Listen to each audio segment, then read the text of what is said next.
अब आतंकियों की बची खुची जमीन को भी मिट्टी में मिलाने का समय आ गया है। ఇంతకుముందు ఒక కామెంట్ చేశాడు, భారతీయులు కానీ సింధు నదిలో నీటిని ఆపినట్టయితే ఆ నది లోపల భారతీయుల రక్తం పారుతుందని చెప్పడం జరిగింది. ఇప్పుడు వెళ్ళి ఒకసారి చెక్ చేసుకో, మరి అక్కడ ఎవరు రక్తం పారుతుందో. సో నిన్న రాత్రే మన భారత ప్రభుత్వము పహల్గామ్ దాడి లోపల చనిపోయినటువంటి 26 మంది భారతీయులకు సంబంధించినటువంటి భారతీయ వ్యక్తుల యొక్క ఆత్మలకు శాంతి చేకూరేలాగా ఈరోజు రాత్రి 1:30 సమయం లోపల పాకిస్తాన్లో ఉండేటువంటి వివిధ ప్రాంతాలపైన దాడి చేసి అక్కడ ఉండేటువంటి ఉగ్రవాద సంస్థలను హతం చేయడం అనేది జరిగింది. సో దీనికి మనం అందరం కూడా మన భారత జవాన్లకు అందరం కూడా ఒకసారి సెల్యూట్ చెప్పాల్సినటువంటి అవసరం ఉంది. సో ఈరోజు ప్రతి ఒక్కడి భారతీయుల యొక్క రక్తం అనేది శాంతించడం అనేది జరిగింది. ఈ యొక్క సంఘటన జరిగి చాలా రోజులు అయినప్పటికీ కూడా దీనిపైన భారత ప్రభుత్వం ఎప్పుడెప్పుడు ఈ దాడి చేస్తుందని వెయిట్ చేస్తున్నటువంటి వాళ్ళందరూ కూడా ఇది ఒక సంతోషకరమైనటువంటి వార్తగా మనం అందరం చెప్పుకోవచ్చు. మరి పాకిస్తాన్లో ఉన్నటువంటి ఏ ప్రాంతాలపైన దాడి చేసింది అనేటువంటి విషయం ఈ వీడియోలో తెలుసుకునేటువంటి ప్రయత్నం చేద్దాం. ప్రధానంగా భారత్ దాడి చేసినటువంటి ఆ యొక్క ప్రాంతాల పేర్లు వచ్చేసి 9 స్థానాలపైన దాడి చేయడం అనేది జరిగింది. అందులో ఫస్ట్ వన్ పేరు వచ్చేసి మర్కజ్ సుబాన్ అల్లా, ఇది బహల్పూర్ అనే ప్రాంతం ఉంటుంది.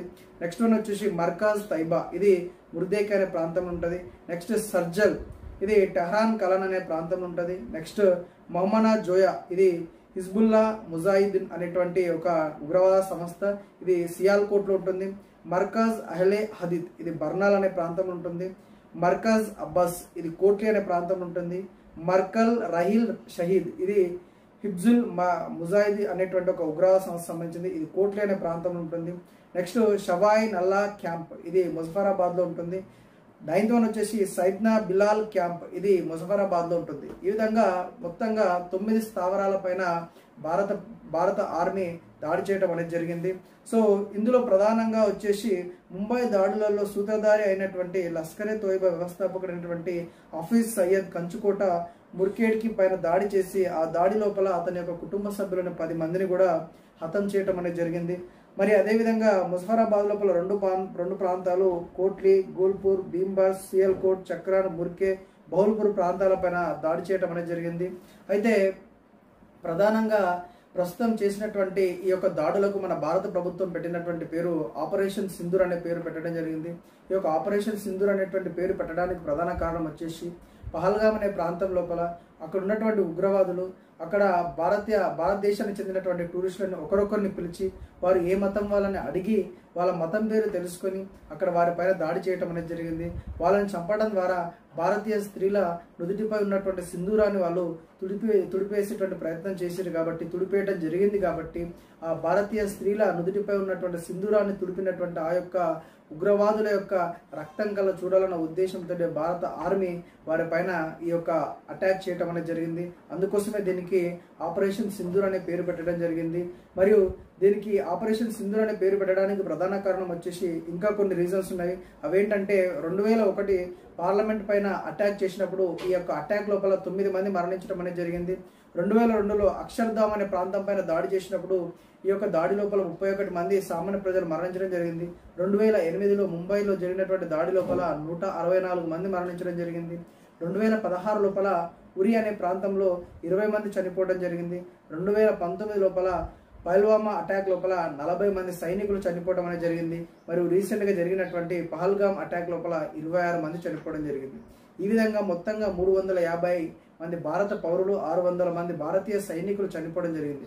వీరి అందరి ఆత్మకు శాంతి చేకూరాలి, భవిష్యత్తు లోపల భారతదేశం లోపల ఇలాంటి సంఘటనలు జరగరాదనేటువంటి ఉద్దేశంతో భారత ప్రభుత్వం ఈ యొక్క ఆపరేషన్ సింధు అనేటువంటి ఈ యొక్క మిలిటరీ ఆపరేషన్ ద్వారా పాకిస్తాన్లో ఉన్నటువంటి ఉగ్రవాద స్థావరాలపైన దాడి చేయటం అనేది జరిగింది. ఇది ఒక రకంగా చెప్పాలంటే ఉగ్రవాదులందరికీ కూడా ఒక బలమైనటువంటి హెచ్చరికగా మనం చెప్పుకోవచ్చు.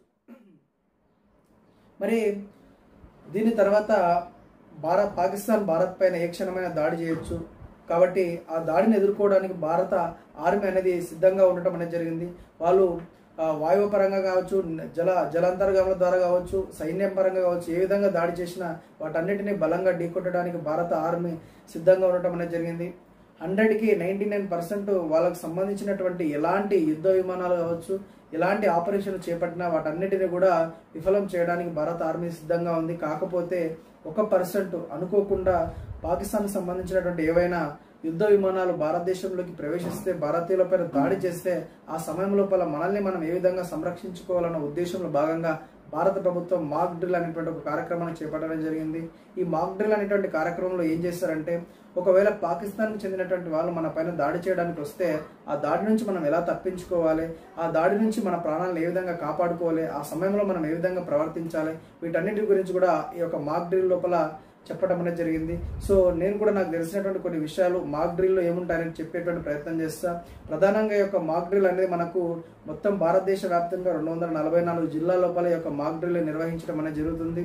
సో మాక్ డ్రిల్ లోపల ప్రధానంగా చేయాల్సినటువంటి పని, ఒకవేళ ఉదయం సమయం లోపలకి ఏమైనా అటాక్ జరుగుతున్న సందర్భం లోపల మనం ఎవరం కూడా ఫస్ట్ మొట్టమొదటిసారిగా ఏదైనా ప్రాంతంలో అటాక్ జరుగుతుంటే పెద్ద ఎత్తున ఒక సైరన్ రావడం అనేది జరుగుతుంది. ఆ సైరన్ వచ్చిన వెంబడే మనం ఏ ప్రాంతంలో ఉన్నా సరే మనం అలర్ట్ అయిపోయి ఎక్కడైనా అంటే దాపుగా ఉన్నటువంటి ఇళ్ల లోపలికి వెళ్ళి దాచుకోవడం కావచ్చు, ఒకవేళ రోడ్డు పైన ఉంటే ఆ రోడ్డు పక్కన ఉన్నటువంటి మోరీలలో కావచ్చు, లేకపోతే ఆ చుట్టుపక్కల ఉండేటువంటి దాపుగా ఉండే ప్రాంతంలో దాచుకోవడం అనేది చేయాలి. అక్కడికి వెళ్ళిన తర్వాత భూమి పైన పడుకొని మన 2 చేతులను మన తలపైకి పెట్టుకొని కూర్చోవటం లాంటి పనులు చేయాలి. మరియు అదేవిధంగా అటు ఇటు పరిగెత్తడం కావచ్చు, ఆందోళన కలిగించేటట్టు అరవడం కావచ్చు, ఇలాంటి పనులు అస్సలకే చేయకూడదు. ప్రధానంగా ఒకవేళ మీరు ఇంటిలో దాక్కున్నట్టయితే మీ ఇంట్లో ఏదైనా బలంగా ఉండేటువంటి ఏదైనా కుర్చీ కానీ టేబుల్ కానీ ఉంటే దాని కిందికి చేరి మీ తలపైన 2 చేతులు పెట్టుకొని మోకాళ్ళపై కూర్చోవటం అనేది చేయాలి. ఇలా చేసినట్టయితే ఒకవేళ మీ పైన ఏదైనా మిసైల్తో అటాక్ చేసినప్పుడు మీ ఆ యొక్క ప్రమాదంలో మీరు ఎక్కువ గాయపడకుండా ప్రాణాలతో బయటపడడానికి అవకాశం ఉంటుంది. కాబట్టి ఈ యొక్క నియమాలని మీ చుట్టుపక్కల ఒకవేళ జరిగితే వీటిని అనుసరించేటువంటి ప్రయత్నం చేయాలి. మరి ఒకవేళ రాత్రి సమయం లోపలిగిన మిసైల్స్తో దాడి చేస్తే అందరం కూడా ఈ యొక్క సైరన్ వినిపించిన వెంబడే మన చుట్టుపక్కల ప్రాంతం లోపల ఎలక్ట్రిసిటీ కరెంటు మొత్తాన్ని కూడా ఆఫ్ చేయడం, మన ఇంటి లోపల కూడా దీపాలు మొత్తం ఆర్పేయడం లాంటి పనులు చేయాలి. మరీ చీకటిగా ఉన్నట్టయితే ఇంట్లో కొవ్వొత్తిని పెట్టుకొని ఆ కొవ్వొత్తి యొక్క వెలుతురు అనేది కూడా బయటికి కనిపించకుండా మన కిటికీలకు పరదాలను కానీ లేకుంటే వాటికి ఏదైనా దాపుగా అంటే వెలుతురు అనేది బయటికి కనిపించకుండా దాన్ని దాచడం అనేది చేయాలి. ఎందుకోసం అంటే చిన్న వెలుతురు కనిపించినా సరే మిసైల్స్ వచ్చి మన పైన అటాక్ చేసే అవకాశం ఉంటుంది. కాబట్టి సో మాక్ డ్రిల్స్ లోపల ఈ రకమైనటువంటి నియమాలు మనకు చెప్పడం జరుగుతుంది. కాబట్టి ఇప్పటికి కూడా జమ్మూ కాశ్మీర్ ప్రాంతంలో కావచ్చు, పంజాబ్ ప్రాంతంలో కావచ్చు, అక్కడ ఉండేటువంటి పాఠశాలలో ఉండేటువంటి విద్యార్థులకు అందరికి కూడా ఈ యొక్క మాక్ డ్రిల్ నిర్వహించడం అనేది జరిగింది. సో ప్రధానంగా ఈ మాక్ డ్రిల్ అనేది మన తెలుగు రాష్ట్రాల లోపల విశాఖపట్నం మరియు హైదరాబాద్ ప్రాంతాల లోపల కూడా ఈ యొక్క మాక్ డ్రిల్ అనేది నిర్వహించడం అనేది జరిగింది. ఇక్కడ ఎందుకు నిర్వహిస్తున్నారంటే, ఒకవేళ పాకిస్తాన్ భవిష్యత్తులో భారతదేశంపై దాడి చేయాలనుకుంటే ప్రధానంగా సౌత్ ఇండియా లోపల దాడి చేసేటువంటి ప్రాంతాల లోపల హైదరాబాదు, విశాఖపట్నము మరియు ముంబై, కొచ్చి ఇలాంటి ప్రాంతాలపైన ప్రధానంగా దాడి చేసేటువంటి అవకాశం ఉంటుంది. మీరందరూ కూడా బార్డర్, మనకు పాకిస్తాన్ బార్డర్ అనేది అక్కడ నార్త్ ఇండియాలో ఉంది కాబట్టి ఒకవేళ దాడులు జరిగినా అటువైపుగానే దాడి జరగవచ్చు అనేటువంటి ఆలోచన మీరు అందరూ ఉంటారు. కాబట్టి అలాంటిది ఏమీ లేదు. ఒకవేళ దాడి చేయాలనుకుంటే అదే అంటే మన యొక్క అరేబియా సముద్ర మార్గం నుంచి వచ్చి ఇక్కడ ప్రధానంగా దక్షిణ భారతదేశం పైన దాడి చేసేటువంటి అవకాశం కూడా ఉంటుంది. ఎందుకోసం అంటే భారతదేశం లోపల నార్త్ ఇండియాతో పోల్చుకుంటే సౌత్ ఇండియా లోపలనే ఫైనాన్షియల్గా బాగా డెవలప్మెంట్ అయినటువంటి ప్రాంతాలు సౌత్ ఇండియాలో ఉండడం జరిగింది.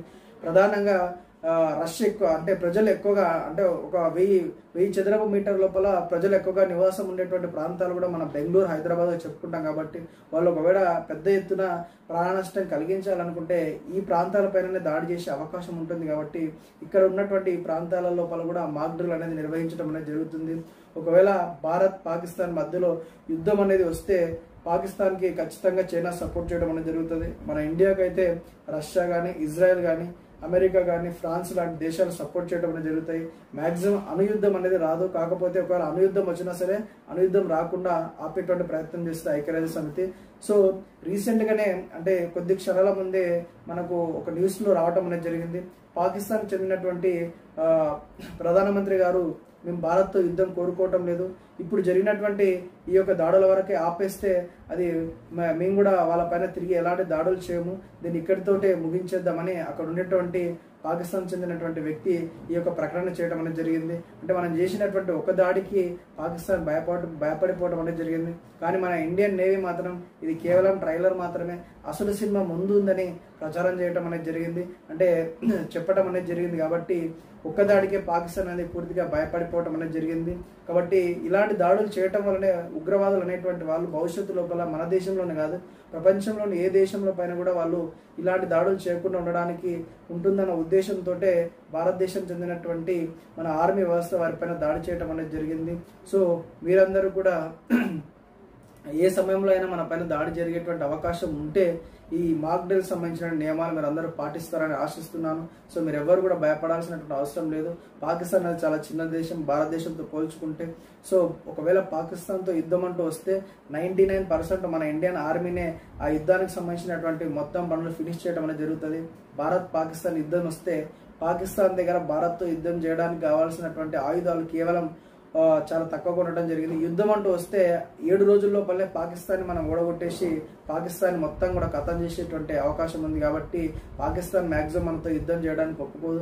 ఆల్రెడీ పాకిస్తాన్ పేదరికంలో మునిగిపోవడం అనేది జరిగింది. ఒకవేళ ఈ యుద్ధం అంటూ వస్తే పాకిస్తాన్ పూర్తిగా పేదరికంలో మునిగిపోవడం అనేది జరుగుతుంది. కాబట్టి దానివల్ల ఆ దేశంలో ఉండేటువంటి ప్రజలందరూ కూడా అడుక్క తినే స్థాయికి రావడం జరుగుతుంది. కాబట్టి మ్యాక్సిమం వాళ్ళు యుద్ధం అనేది కోరుకోరు. సో మనం కూడా యుద్ధం అనేది కోరుకోము. ఎందుకోసం అంటే యుద్ధం వల్ల 2 దేశాలు కూడా ఆర్థికంగా నాశనం జరిగేటువంటి అవకాశం ఉంటుంది. కాబట్టి మనం చేసినటువంటి యొక్క దాడి కూడా ప్రధానంగా ఉగ్రవాదులు ఉండేటువంటి ప్రాంతాలపైన దాడి చేయడం జరిగింది, కానీ పాకిస్తాన్లో ఉండేటువంటి పౌరులపైన దాడి అనేది చేయలేదు. సో భవిష్యత్తులో కూడా ఉగ్రవాదాన్ని నిర్మూలించడం కోసం భారత ఆర్మీ అనేది ఎల్లప్పుడూ సిద్ధంగా ఉంటుంది. సో దీనికి అమెరికాకు చెందినటువంటి వ్యక్తులు కావచ్చు, ఇజ్రాయెల్ దేశం చెందినటువంటి వ్యక్తులు అందరూ కూడా మనల్ని కూడా సపోర్ట్ చేయడం అనేది జరిగింది. సో మనం ఎక్కడ కూడా తగ్గేదే లేదు. సో ఈ యొక్క సమరం లోపల భారత్ అనేది ఎల్లప్పుడూ పై చేసి సాధిస్తుందని ఆశిస్తున్నాను. సో మరొకసారి మన ఇండియన్ ఆర్మీ సోల్జర్స్ అందరూ కూడా సెల్యూట్. సో జై భారత్.